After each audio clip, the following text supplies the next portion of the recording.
மாஷால்லா இது ஜித்தாவில் சுற்றிட்டு இருக்கிறோம். ஜித்தா நாங்கள் எங்கே நின்றோமோ அதுலேருந்து ஏர்போர்ட் ஒரு 30 கிலோமீட்டர் இருக்கும் அப்படின்னாங்க. எனக்கு அவர் சொல்லிட்டு அப்பனுக்கு ஃபோனில் பேசிட்டு இருக்காரு, அதனால் அதை நம்ப முடியாது. பஸ்ஸு 30 கிலோமீட்டர்னா கூட கிட்டத்தட்ட டவுனை தொட்டு 30 கிலோமீட்டர் 1 மணி நேரம் ஓடுன்னு நினைக்கிறேன். இன்ஷால்லா அல்லாஹ்வுக்கு மேலே 9:45 10 போய் சேர்ந்துடலாம். எங்களுக்கு 4 மணிக்கு ஃப்ளைட் இன்னைக்கு.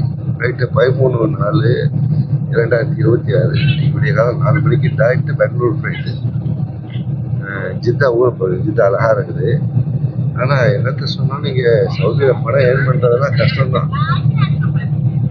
இந்த ஊருடைய அமைப்பு அப்படி இந்த பெரிய ஊர், பையிங் கெப்பாசிட்டி அவ்வளோ மக்கள்கிட்ட இல்லை. மக்கள் கவர்மெண்டில் ஒர்க் பண்ணுற மக்கள் கொஞ்சம் வசதியாக இருக்கும் போது பாக்கி எல்லாத்தையும் அப்படிலாம் சொல்ல முடியாது.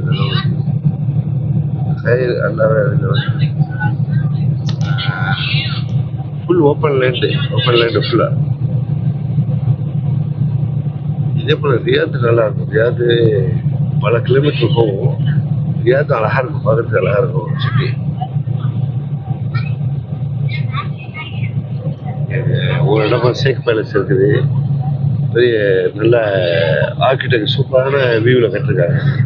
என்னன்னு தெரியல, ஸ்டேடியம் மாதிரி இருக்குது. ஜூம் பண்ண முடியுமான்னு தெரியல. ஜூம் பண்ணி பார்க்குறேன். ஜூம் பண்ணுறது பஸ் ஒரு 80-90 கிலோமீட்டர் எக்ஸ்பெக்ட் தான் போகிறான். அப்படி இருந்தும் ஊர் பெரிய ஊருக்கு ரீச் ஆகுறது டைம் எடுக்குது. 465 கிலோமீட்டர் 457 கிலோமீட்டர் அது. அது வர்றதுக்கு இருந்தால் ஒரு 6.5 மணி நேரம் ட்ராவல் பண்ண வேண்டியது. ஹயர் பயணங்கிறது ஒரு வகைக்கு ஜாலி, ஒரு வகைக்கு கஷ்டம். அழுத்தத்துக்குன்னு உள்ள கஷ்டம்னு சொல்லலாம், அவ்வளோதான். ஜாலியாகவும் இருக்கும், அது கஷ்டமாகும். சாப்பாடுலேருந்து ட்ராவல் பண்ணும்போது யூரின் போகிறதுலேருந்து பாக்கி எல்லாம் நம்மளுடைய ஃபிசிக்கலாக ஒர்க் எல்லாமே கெட்டு போயிடும். ஆனால் பார்த்து ஜாலியாக இருப்போமே தவிர ஆனால் ஒர்க் எல்லாமே கெட்டு போயிடும். ஹயர் இன்ஷா அல்லாஹ். அல்லாஹ் என்ன நடந்தாலும் அதான் நடக்கும். அதுக்கிட்ட பயணத்துக்கு மாத்திரம் பயணம் செய்யக்கூடியவர்களுக்கு இஸ்லாத்தில் நிறைய ஃபெசிலிட்டி. சொல்லக்கூடியவர்கள் 2 வந்து சேர்த்து சொல்லலாம்.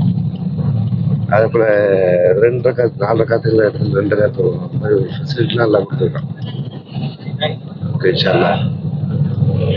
இந்த மாதிரி வெளியில் வேலை பார்த்துட்டு இங்கே வந்து இருக்காங்க. ஊரே அப்படியே செத்த ஒரு மாதிரி இருக்குது. ஒன்றுமே தெரியல. மக்கள் தொகை அதிகம் தெரியல. காசு ஃப்ளோட்டு தெரியல. ஒரு 500 ரூபாய்க்கு சில்லறை கேட்டாங்க, அது சில்லறை இல்லைங்கிறாங்க. கடைகளில் சில்லறை கொடுக்க முடியாது. டெக்னாலஜி டெவலப் ஆகல. இப்போ இந்தியா இவ்வளோ பெரிய நாட்டிலேயே காசு இல்லாமல் இந்தியா ஃபுல்லாக சுற்றி வரலாம். 4000 கிலோமீட்டர் இந்தியா, 4000 கிலோமீட்டர் காசு இல்லாமல் சுற்றி வரலாம். இங்கே ஒரு 3000-4000 கிலோமீட்டர் இருக்கிற பூமிக்கு காசு சில்லறை எல்லாமே போக முடியாது. அது அளவு இருக்குது.